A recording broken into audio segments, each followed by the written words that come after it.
Today I'll be reading a few things. One is from Rabbi Yael Levy, the first thing, and she's commenting in her own words, kind of based on this Torah portion of this week, which is called Jethro or Yisro, at the time of the Torah giving, at the Mount Sinai.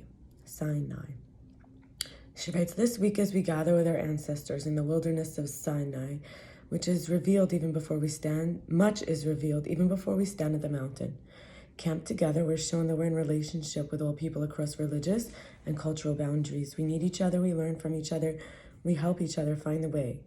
We're also instructed that Earth herself is holy, and her seasons and offerings are our abiding guides. It's before dawn when we stand at the mountain. Thunder and lightning fill the sky. A dense cloud appears, flames cover the mountain. The earth trembles, a shofar wails, and then there is silence, a silence so full there is nothing else. In the silence, all creation disappears, and there is only one, singular, solitary, only one. Then the wind returns. We're back at the mountain amid fire and smoke and our trembling hearts. And we hear something that will help us remember that beyond all distinction, beyond our uniqueness, our differences is the one. One. We hear something that will help us remember that we're responsible for and to each other, and we're here to live in reverent relationship with all beings, with all life. Elohim speaks these words saying, I am, I was, I will be. I am the continual unfolding of all. I am the force of transformation, the energy of liberation that opens the expanse. Do not give yourself to false gods. Do not worship what you make with your own hands. Be aware of what you worship through your actions and choices. Do not lift up my essence for lies and deceit. Do not use my name to justify destruction. Remember Shabbat and keep it holy. Stop. Pause. Be.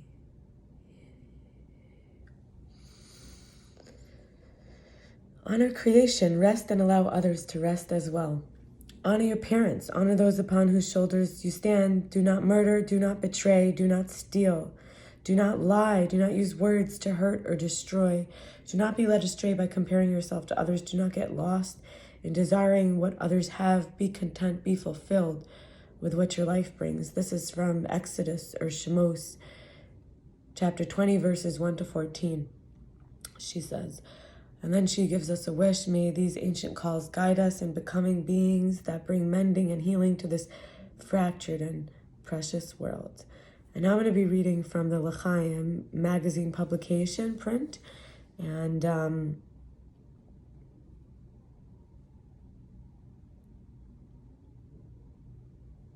give me a moment.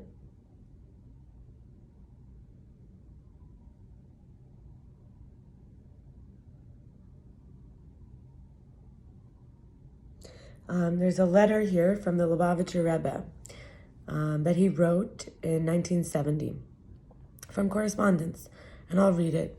After the long interval, I was pleased to receive your letter of last week, referring to the main topic of your letter, namely the dissemination of Yiddishkeit, Judaism.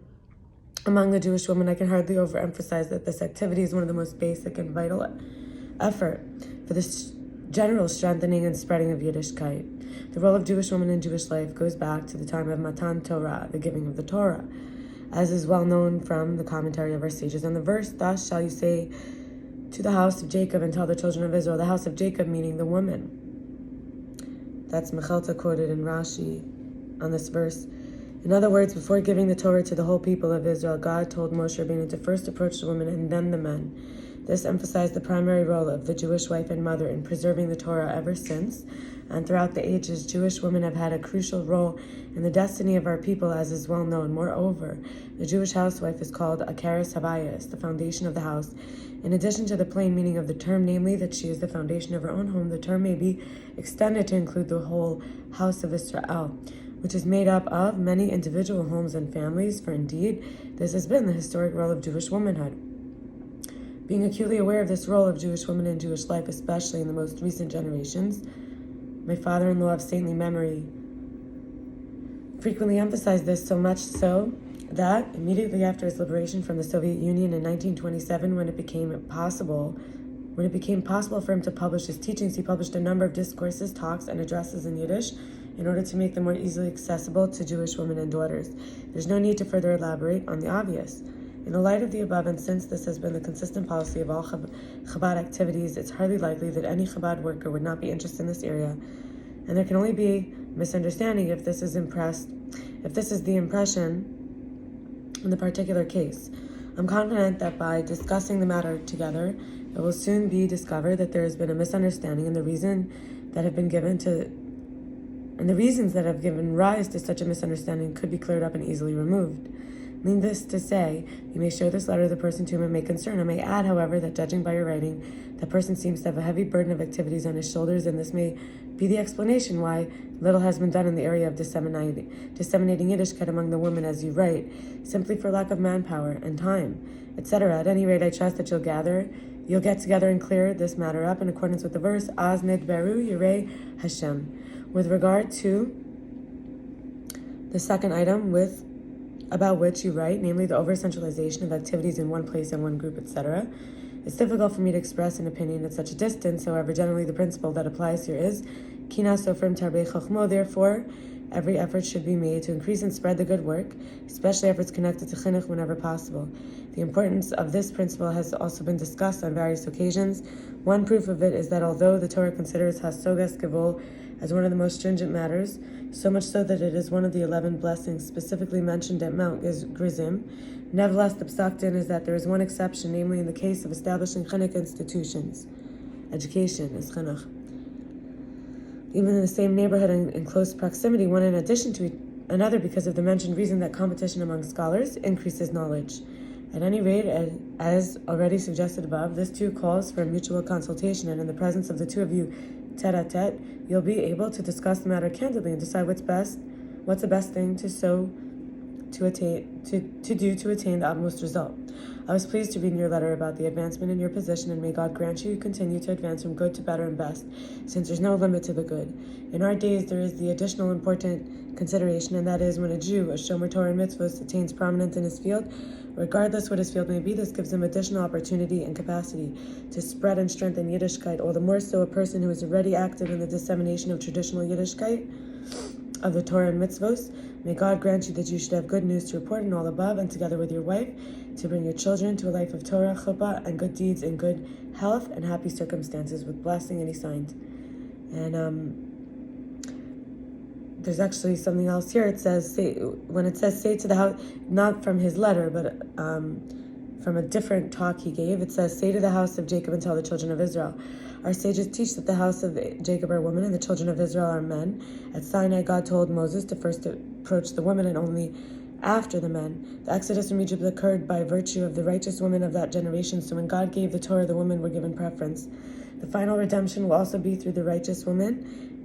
As the Midrash states, all generations are redeemed by virtue of the generation's righteous women. Thus the woman will be first to receive the wondrous teachings of Mashiach.